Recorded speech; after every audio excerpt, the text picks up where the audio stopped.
പാഠം 938 ഒരു പ്രതികാര കഥ.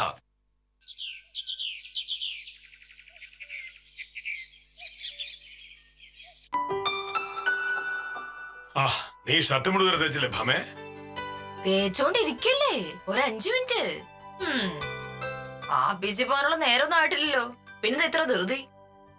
ഇടയ്ക്കിടയ്ക്ക് ഇങ്ങനെ ഓർമ്മിപ്പിച്ചില്ലെങ്കിൽ സമയത്തൊന്നും നടക്കുന്നില്ലല്ലോ, അതുകൊണ്ട് ഓർമ്മിപ്പിച്ചതാ. അയ്യോ, എന്ന് വെച്ച സാറിന്റെ ഏത് കാര്യമാണാവോ കൃത്യമായിട്ട് നടക്കാതിരിക്കുന്നത്? ആ മോനട്ടാ, പുത്തമ്പരക്കില്ല ചന്ദ്രൻകുട്ടി എന്നെ കാണാൻ ഇന്നലെ വക്കീൽ ഓഫീസിൽ വന്നിട്ടുണ്ടായിരുന്നു. എന്തിന്? ചന്ദ്രൻകുട്ടിക്കെതിരെ ദാമോദര സാർ കൊടുത്ത കേസിന്റെ കാര്യം മോനട്ട് അറിഞ്ഞൂടെ? ഇന്ന് പോലീസ് സ്റ്റേഷനിൽ ചെല്ലാൻ പറഞ്ഞിരിക്കുക ചന്ദ്രൻകുട്ടിയോട്. പോലീസുകാര് എന്തേലും ചെയ്യുമെന്ന് ചന്ദ്രൻകുട്ടിക്ക് ഒരു പേടി. മോഹനേട്ടനെ SI വിക്രമ സാറിനെ ഒന്ന് വിളിച്ച് പറഞ്ഞിട്ടുണ്ടെങ്കിൽ അത് ഉപകാരമാവും എന്നാണ് ചന്ദ്രൻകുട്ടി എന്നോട് പറഞ്ഞത്.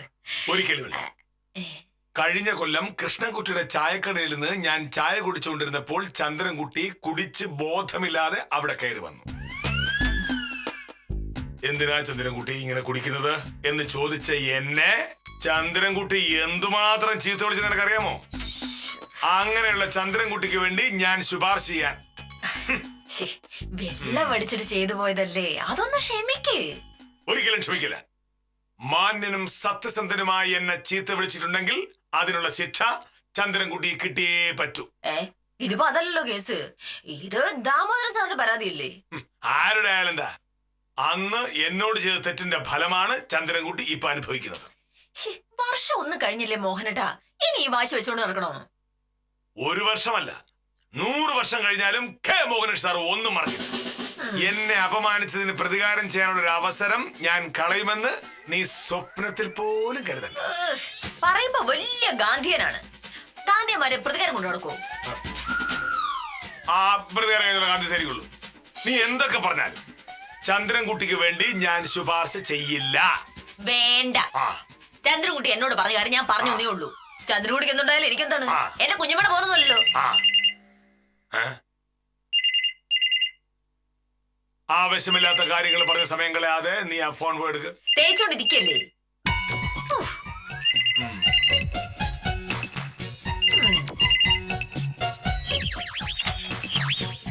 ഹലോ, നമസ്കാരം സാർ. ശിശുപാലനാ. എന്താ ശിശുപാല? അളിയന്റെ കൈവശാവകാശ സർട്ടിഫിക്കറ്റിനുള്ള അപേക്ഷ സാർ ഇന്നലെ കണ്ടില്ലായിരുന്നോ? ഇന്ന് പോയി സ്ഥലം നോക്കിയാൽ നാളെ സർട്ടിഫിക്കറ്റ് കൊടുക്കാൻ പറ്റുമായിരുന്നു.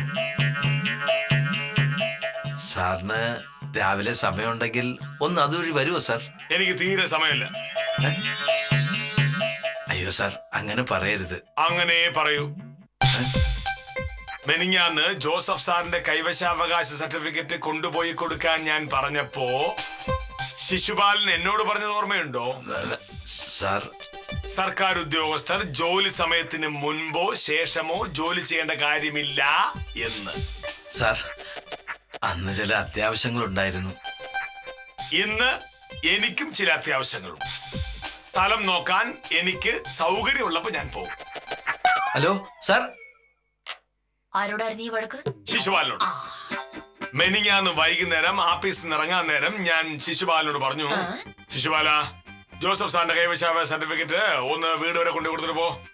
അപ്പൊ ശിശുപാല എന്നോട് പറയുക, ആഫീസ് സമയം കഴിഞ്ഞാ പിന്നെ ആഫീസ് ജോലി ചെയ്യേണ്ട കാര്യമില്ലല്ലോ സാറേ എന്ന്. ഇന്നലെ ശിശുപാലന്റെ അളിയൻ ഒരു കൈവശാവകാശ സർട്ടിഫിക്കറ്റ് അപേക്ഷയുമായി വന്നു. ഇന്നിപ്പോ ശിശുപാലൻ എന്നോട് പറയുക, ഞാൻ ആഫീസിലേക്ക് വരുന്ന വഴി സ്ഥലം കയറി ഒന്ന് പരിശോധിച്ചാൽ പെട്ടെന്ന് സർട്ടിഫിക്കറ്റ് കൊടുക്കാമല്ലോ സാറേ എന്ന്. 10 മണിയാണല്ലോ ആഫീസ് സമയം.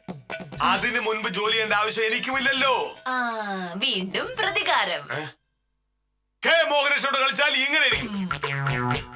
എല്ലാം ഞാൻ ഓർത്തു വയ്ക്കും. ആവശ്യം വരുമ്പോ ഞാൻ എടുത്ത് പ്രയോഗിക്കുകയും ചെയ്യും. ഹലോ സാറേ, നേരത്തെ വിളിച്ച ഞാൻ തന്നെ സാർ. ശിശുപാലിന് മലയാളം പറഞ്ഞാൽ മനസ്സിലാവില്ലല്ലേ? മെനിഞ്ഞാന്ന് ഞാനങ്ങനെ പറഞ്ഞ എന്താണെന്ന് വെച്ചാൽ, ജോസഫ് സാറിന്റെ വീടിന്റെ അതുവഴി പോകണമെങ്കിൽ ഞാൻ 1 കിലോമീറ്റർ ചുറ്റണം. അതുകൊണ്ടാ സാർ. എന്തുകൊണ്ടാണെങ്കിലും ഞാൻ ഇന്ന് ശിശുപാലിന്റെ അളിയന്റെ സ്ഥലം നോക്കുന്ന പ്രശ്നമില്ല. ഇനി എന്നോട് ധിക്കാരം പറയാൻ തോന്നുമ്പോ ശിശുപാലിന് ഈ സംഭവം പെട്ടെന്ന് ഓർമ്മ വരും. ഓർമ്മ വരണം.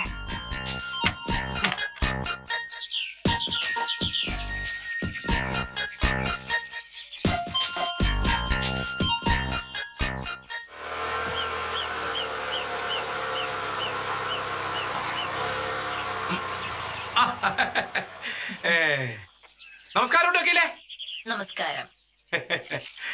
രാവിലെ ചെടിയൊക്കെ നൽകിയാണെന്ന് തോന്നണല്ലോ. തോന്നേ ഉള്ളൂ. ഏ?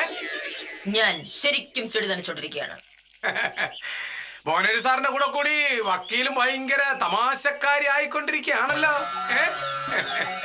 ഇങ്ങനെ പോയാ വക്കീല് സാറിനെ കടത്തി വെട്ടും. അല്ല അതെ, പിന്നെ ഞാൻ വക്കീലിന്റെ അടുത്ത് കുറെ തമാശ പറഞ്ഞോണ്ടിരിക്കുകയായിരുന്നു. സാറിന് സുഖമാണല്ലോ അല്ലേ? എന്താ ചോദിച്ചേ? സാറിന് സുഖമാണോ?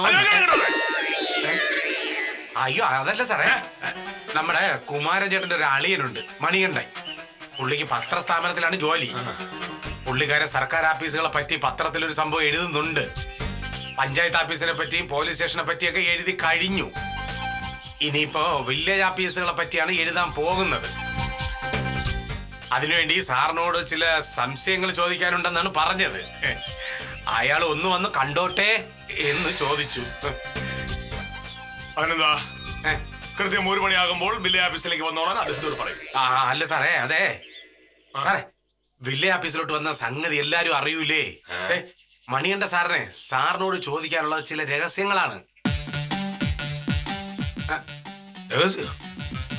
അതായത് വില്ലേജ് ഓഫീസുകളിൽ നടക്കുന്ന അഴിമതികൾ, അതുപോലുള്ള തിരിമറികൾ, കൈക്കൂലി, ഇതൊക്കെ എങ്ങനെയാണ്, ഇങ്ങനെയുള്ള സംഭവങ്ങളാണ് മണികണ്ഠ സാറിന് അറിയേണ്ടത്.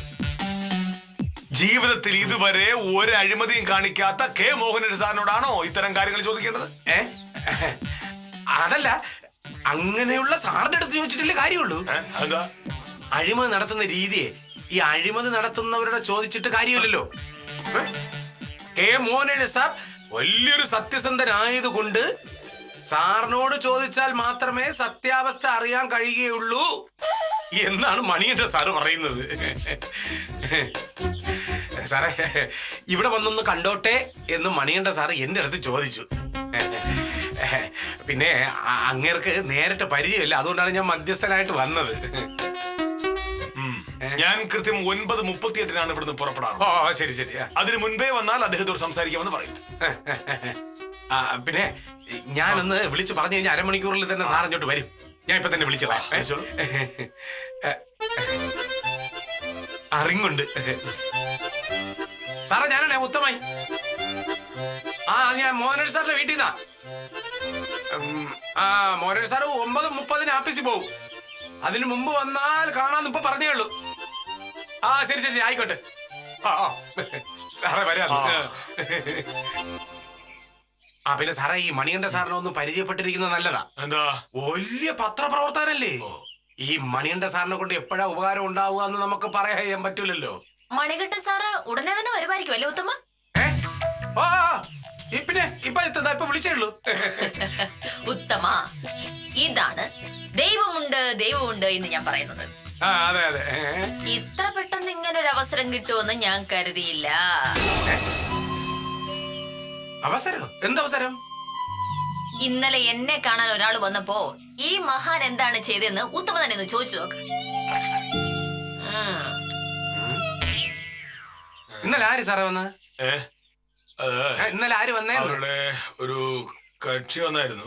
എന്നിട്ട് സാർ എന്താ പറഞ്ഞു? ഞാൻ ഒന്നും ചെയ്തിരുന്നില്ല, എന്റെ ചില അഭിപ്രായങ്ങൾ പറഞ്ഞു, അത്രേ ഉള്ളൂ. അഭിപ്രായങ്ങളെന്ന് വെച്ചാ? അതായത് ഒരു സുധാകരനാണ്. വക്കീല് കേസ് വാദിച്ചേ പറ്റൂ. ബഷീറുമായിട്ടുള്ള അടുപ്പം വെച്ച ചെറിയ പലിശയ്ക്ക് ഞാൻ പൈസ കൊടുത്ത. പക്ഷെ ഇപ്പൊ പലിശയില്ല, മുതലുമില്ല. ദേഷ്യപ്പെട്ട പാവം പറയാ കൊണ്ടുപോയി കേസ് കൊടുക്കാൻ. ഞാൻ ഈ കടലാസൊക്കെ നോക്കട്ടെ, എന്തായാലും തീരുമാനം ഞാൻ നാളെ പറയാം. അങ്ങനെ പറയല്ലേ. ഈ കേസിൽ പൈസ എനിക്കൊരു പ്രശ്നമല്ല. അവനെ ഒരു പാഠം പഠിപ്പിക്കണം. പാഠം പഠിപ്പിക്കണമെങ്കിൽ സ്കൂളിൽ പോകണം. വക്കീലിനെ കണ്ടെന്താ കാര്യം? നമസ്കാരം സാർ. മോനട്ടാ, ഇത് സുധാകരൻ. എനിക്കറിയാം. അന്യായ പലിശയ്ക്ക് കാശ് കടം കൊടുത്ത് പാവപ്പെട്ടവരെ പറ്റിക്കുന്ന ഒരു ബ്ലേഡുകാരൻ. ഇത്തരം ആളുകളുടെ കേസൊന്നും വാദിക്കരുതെന്ന് നിന്നോട് ഞാൻ പല പ്രാവശ്യം പറഞ്ഞിട്ടുണ്ട്. മോനട്ടാ, ഈ കേസ് അങ്ങനെയല്ല. എങ്ങനെയല്ല എന്ന്? സുധാകരൻ പണം പലിശയ്ക്ക് കൊടുത്ത് ലാഭം ഉണ്ടാക്കുന്ന ആളല്ലേ? അല്ലേ? ഞാൻ ഒരു സത്യസന്ധനായ വില്ലേജ് ഓഫീസറാണ്. ഒരഴിമതിയും കാണിക്കാതെ ആരെയും ദ്രോഹിക്കാതെ ജീവിക്കുന്ന ഒരാൾ. അപ്പോ എന്റെ ഭാര്യയും അങ്ങനെ തന്നെ ആയിരിക്കണം. സുധാകരനെ പോലുള്ള ബ്ലേഡുകാരുടെ കേസ് ഇവൾ വാദിക്കില്ല. മേലിൽ ഇക്കാര്യം പറഞ്ഞ് ഇങ്ങോട്ട് വരരുത്. മനസ്സിലായല്ലോ? സ്ഥലം. മോഹനേട്ടാ ഇതെന്റെ ജോലിക്കാര്യമാണ്. പക്ഷെ നീ എന്റെ ഭാര്യയാണ്. സുധാകരൻ ചെല്ലു, എടുക്കൂ, ഇതെന്താ? കൊടുക്കൂ, പിടിക്കൂ, നടക്കൂ, നടക്കൂ. മോഹനേട്ടൻ ഇപ്പി കാണിച്ച ശുദ്ധ വൃത്തികേടാണേ.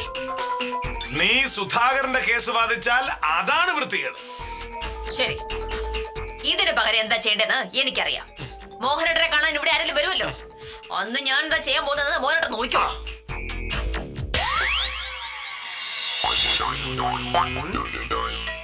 ഞാൻ എന്റെ കാര്യം പറഞ്ഞു. അതത്ര വലിയ പ്രശ്നമാണോ?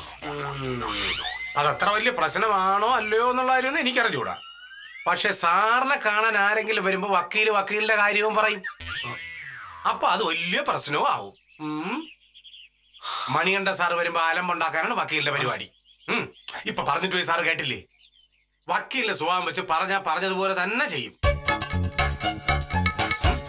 ഉത്തമൻ മണികണ്ഠനെ വിളിച്ചു ഇങ്ങോട്ട് വരണത് വന്ന അവള് സംഗതി കൊളാകും. സാറേ, ഈ പ്രശ്നത്തിന്റെ പേരിൽ മണികണ്ഠ സാറുമായിട്ട് പരിചയപ്പെടാനുള്ള അവസരം കളയുന്നത് ബുദ്ധിയല്ല.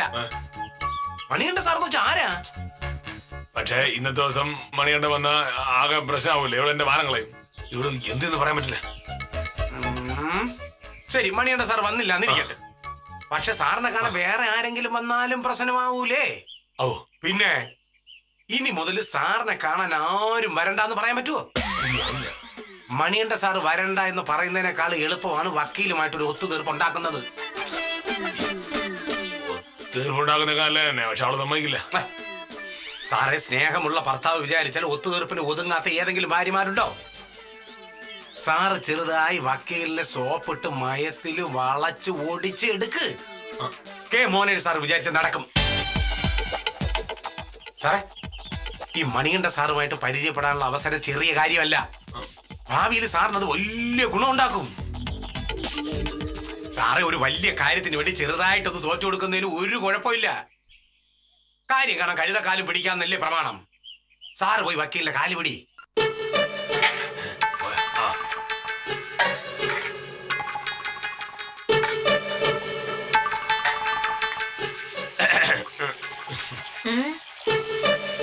രാവിലെ എന്താ കഴിക്കാൻ? ഉപ്പുമാവ് പോരെ? അതിന് വേറെന്തെങ്കിലും വേണോ? വേണ്ട, ഉപ്പുമാവ് മതി. നീ ഉണ്ടാക്കുന്ന ഉപ്പുമാവിന് ഒരു പ്രത്യേക രുചിയാ. മോഹനേട്ടൻ ഇത് ആദ്യമായിട്ടാണല്ലോ പറയണത്. അങ്ങനെ എല്ലാ കാര്യങ്ങളും എപ്പോഴും പറയണമെന്നില്ലല്ലോ.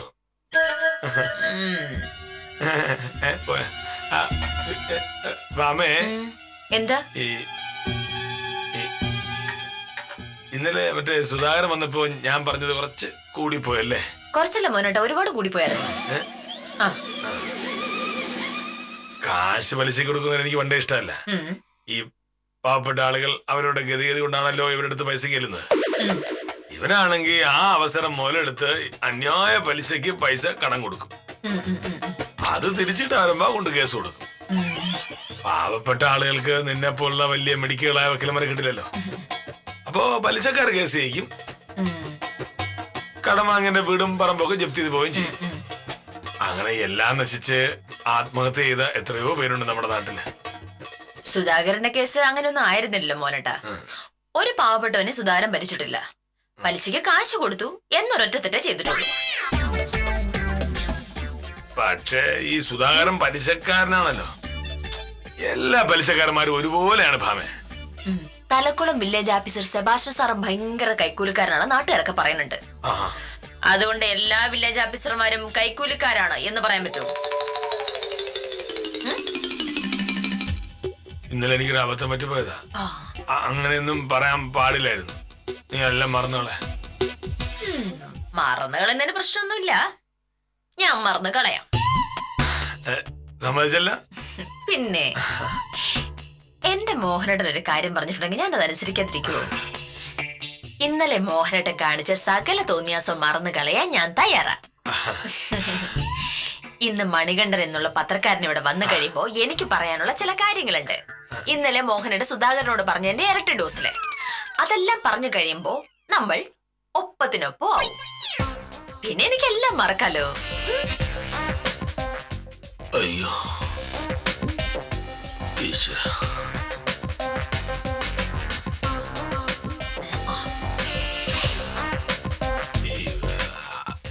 രാമേ, ഈ മണികണ്ഠൻ വരുമ്പോ നീ എന്താ പറയാൻ പോണേ? എന്താ? മണികണ്ഠൻ വരുമ്പോ ഈ സുധാകരൻ ഒരു കൊള്ളപ്പലിശക്കാനായതുകൊണ്ടാണ് ഞാൻ അങ്ങനെയൊക്കെ പറഞ്ഞത്.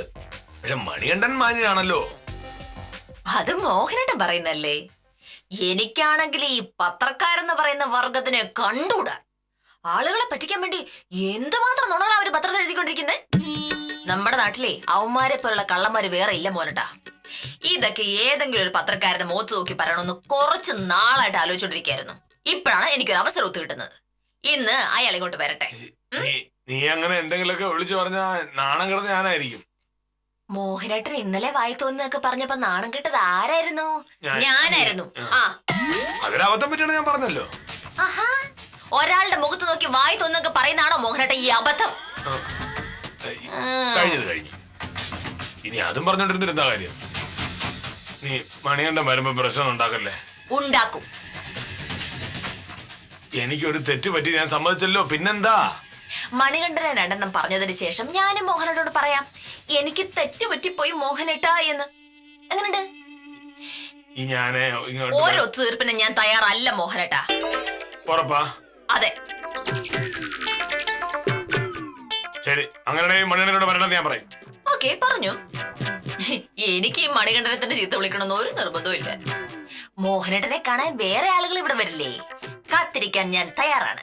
ഓക്കെ, നീ ഇങ്ങനെ വാശി പിടിക്കുന്നത് ശരിയല്ല. ശരി, ഓരോ തീർപ്പിന് ഞാൻ തയ്യാറാ. ഇന്നലെ പറ്റിയ തെറ്റിന് മോഹനേട്ടൻ പ്രായശ്ചിത്തം ചെയ്യണം. എന്ത്?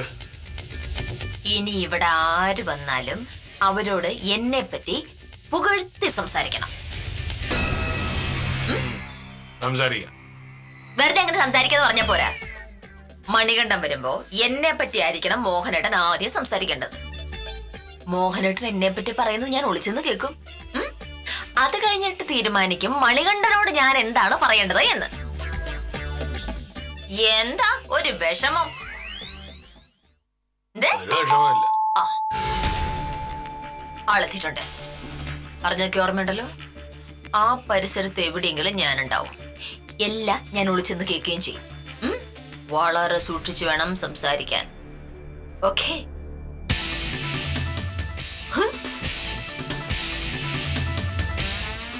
മണികണ്ഠൻ തിരിച്ചു പോട്ടെ. ഞാനൊക്കെ വെച്ചിട്ടുണ്ട്. നമസ്കാരം സർ. നമസ്കാരം. വീട് കണ്ടുപിടിക്കാൻ ബുദ്ധിമുട്ടൊന്നുണ്ടായില്ലല്ലോ താങ്കൾക്ക്? ഇല്ല, പഞ്ചായത്ത് ഓഫീസിന്റെ ഇപ്പുറത്തുള്ള കവലയിൽ വെച്ച് വില്ലേജ് ഓഫീസർ മോഹനകൃഷ്ണൻ സാറിന്റെ വീട് എവിടെയാണെന്ന് ചോദിച്ചപ്പോ അവിടെ ഉണ്ടായിരുന്നവർ കൃത്യമായി പറഞ്ഞു തന്നു. സാറ് ഈ നാട്ടിൽ ഭയങ്കര ഫേമസ് ആണല്ലോ. ഞാൻ ഈ നാട്ടിൽ വളരെയധികം പ്രശസ്തനാണ്. മോഹനകൃഷ്ണൻ സാർ എന്ന് പറഞ്ഞാൽ നാട്ടുകാർക്ക് എന്ത് ബഹുമാനമാണെന്ന് അറിയാമോ? പല വീടുകളിലും അച്ഛനമ്മമാർ കുട്ടികളോട് മോഹനകൃഷ്ണൻ സാറിനെ കണ്ടുപിടിക്കൂ, മോഹനകൃഷ്ണൻ സാറിനെ കണ്ടുപിടിക്കൂ എന്നാണ് പറയുന്നത്.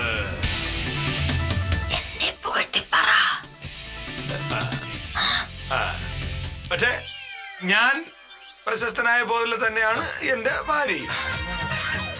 ഈ അഡ്വക്കേറ്റ് സത്യഭാമന് കേൾക്കുന്നതന്നെ ആൾക്കാർക്ക് ബഹുമാനവും ആരാധനയുമാണ്. ഞാനും കേട്ടിട്ടുണ്ട്. ഭാമ ഈ നാട്ടിലെ ഏറ്റവും വലിയ വക്കീലാണ്. പിന്നെ ഇതുവരെ അവള് വാദിച്ച ഒരു കേസും തോറ്റിട്ടില്ല. അതുകൊണ്ട് എന്താ, ദൂരെയുള്ള സ്ഥലങ്ങളിൽ നിന്ന് പോലും ഭാമ അന്വേഷിച്ച് ആൾക്കാർ ഇവിടെ വരും. അല്ല, അത്രയ്ക്ക് തിരക്കുള്ള വക്കീലാണോ? ആണോന്നോ? നിങ്ങളെപ്പോലുള്ളവരല്ലേ ഈ നാട്ടിലുള്ള കാര്യങ്ങളൊക്കെ ആദ്യം അറിയേണ്ടത്. കൊള്ളാം കൊള്ളാം കൊള്ളാം. എന്നിട്ടാണ് നിങ്ങൾ ചോദിക്കുന്നത് എന്റെ സത്യഭാമയെ പറ്റി നിങ്ങൾ അറിയില്ലെന്ന് പറഞ്ഞാല്? ഇവിടുത്തെ കോടതി മാത്രമല്ല, ഹൈക്കോടതിയിലും സുപ്രീം കോടതിയിലും ഒക്കെ ഭാമയ്ക്ക് ഒരുപാട് കേസുകളുണ്ട്. ഒരുപാട് കേസുകൾ. എനിങ്ങാന്നും സുപ്രീം കോടതിയിൽ നിന്ന് ഒരു ഭയങ്കരമായ കേസിന് ഭാമ വിളിച്ചിരുന്നു. ആണോ? പക്ഷെ ഡൽഹി ഭയങ്കര തണുപ്പല്ലോ, അതുകൊണ്ട് അവള് പോയില്ല. അല്ലെങ്കിൽ തന്നെ ഭാമയ്ക്ക് സുപ്രീം കോടതി പോകേണ്ട കാര്യമൊന്നുമില്ലല്ലോ. താങ്കൾക്കറിയുമോ ഇവിടെ ഉള്ള ഓരോരോ കേസുകൾ വാദിച്ച് ലക്ഷക്കണക്കിന് രൂപയല്ലേ ഭാമ ഉണ്ടാക്കുന്നത്. ഇപ്പൊ 50,000 രൂപ കുറഞ്ഞ് ഒരു കേസും ശ്രീമതി സത്യഭാമ വാദിക്കില്ലെന്ന് പറഞ്ഞാൽ വാദിക്കില്ല. അയ്യോ എന്താ ശ്രീമതി സത്യഭാമ പോലുള്ള വക്കീൽ 50,000 രൂപ പോലും തുക കിട്ടില്ലേ? എന്റെ പൊന്നു സാറേ, വക്കീല് അത്രയും വലിയ ഫീസ് വാങ്ങുമെന്ന് അറിഞ്ഞിരുന്നെങ്കിൽ ഞാൻ വരില്ലായിരുന്നു. ഇതെന്താണ്? എന്റെ കേസ് മജിസ്ട്രേറ്റ് കോടതിയില്ല, ഒരു ചെക്ക് കേസ്. പരമാവധി ഒരു 10,000 രൂപ. അതിൽ കൂടുതൽ ഫീസ് താങ്ങാനൊന്നും എനിക്ക് പറ്റില്ല സാറേ. അയ്യോ അല്ല, ഈ കേസ് എന്ന് പറയുമ്പോ ഈ മണിയണ്ണം പത്രക്കാരല്ലേ? മണികണ്ഠനോ? അല്ല സാറേ, എന്റെ പേര് ശേഖരൻകുട്ടി. ടൗണിൽ ബിസിനസ്സാ. മുനിസിപ്പൽ ഓഫീസിലെ ജയകുമാർ സാറാ വക്കീലിന്റെ പേര് പറഞ്ഞത്. അയ്യോ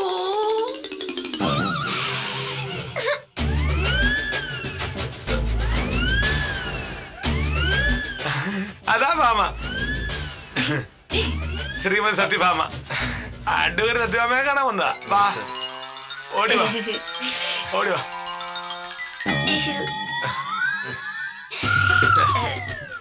വക്കീലെ, ഞാനൊരു കേസിന്റെ കാര്യത്തിന് വന്നതാ. അതല്ലേ? ഇത്രയും വലിയ വക്കീലാണെന്നും ഇത്രയും വലിയ ഫീസ് വാങ്ങുമെന്നും എനിക്കറിയില്ലായിരുന്നു. വക്കീലെ, എന്നെ കൊണ്ട് അത്രയൊന്നും താങ്ങാൻ പറ്റില്ല. ഞാൻ വരട്ടെ. അയ്യോ അല്ല, ജയകുമാർ സാറ് പറഞ്ഞ കേസായോട് ഞാൻ വേണമെങ്കിൽ കുറച്ച് കുറയ്ക്കാം. എത്ര കുറച്ചാലും എത്ര കുറയാലും ശരിയാ. എന്തായാലും ശരിയാവില്ല. അല്ലെങ്കിൽ തന്നെ ഇത്രയും തിരക്കുള്ള വക്കീലിനെ വെച്ച് കേസ് നടത്തിയാൽ സമയത്ത് എന്റെ കാര്യങ്ങളൊന്നും നടക്കില്ല. ഞാൻ വരട്ടെ വക്കീലെ, ശരി. അല്ല അങ്ങനെയല്ല, പോയാ എന്നെ ഒരു തരത്തിലും ജീവിക്കാൻ സമ്മതിക്കില്ല അല്ലേ? എനിക്ക് വന്ന എല്ലാ കേസുകളും മുടക്കാനുള്ള പരിപാടി. ഞാനെന്ത് ചെയ്തോ? നിന്നെ പറ്റി ബോർഡ് പറയാൻ പറഞ്ഞു, ഞാൻ ബോർഡ് പറഞ്ഞു. ഇങ്ങനെയാവും ഞാൻ 50,000 രൂപ ഫീസ് വാങ്ങുമെന്ന് പറഞ്ഞ ആരെങ്കിലും പിന്നെ എനിക്ക് കേസ് തരുമോ മോനട്ടാ? പോഴത്തപ്പോ അങ്ങനെ ആയിപ്പോയി. എല്ലാരും കാരണം നീ അവിടെ ഇങ്ങനെ കാണിച്ച് പ്രോത്സാഹിപ്പിച്ചിട്ടല്ലേ? ആ സാരമില്ല, ഈ മണിയനെ വരുമ്പോ ഞാൻ ശരിക്കും പൂർത്തി സംസാരിച്ചോളാം. അപ്പൊ തീരല്ലോ. വേണ്ട, ഇനി മോഹനട്ടൻ എന്നെ പുകഴ്ത്തിയിട്ടുണ്ടെങ്കിൽ ഞാൻ കേസിൽ അത് വീട്ടിൽ തന്നെ കുത്തിരിക്കേണ്ടി വരും. ഇതുവരെയുള്ള പുകഴ്ത്തൽ തന്നെ ധാരാളമാണ്. ഇതിലിപ്പോൾ വില്ലേജ് ഓഫീസറെ കുറ്റം പറഞ്ഞിട്ട് ഒരു കാര്യവുമില്ല. ഭർത്താവിനെ വിരട്ടി ഓരോന്ന് ചെയ്യിക്കുമ്പോൾ വക്കീൽ ഇങ്ങനെ ഒരു അപകടം മുന്നിൽ കണ്ടില്ല. എന്തായാലും ഒരു കേസ് കൂടി കൈവിട്ടു പോയ വക്കീലിനെ ആശ്വസിപ്പിച്ച് ഇന്നത്തേക്ക് വിടാം. കാര്യം നിസ്സാരം തുടരുന്നു.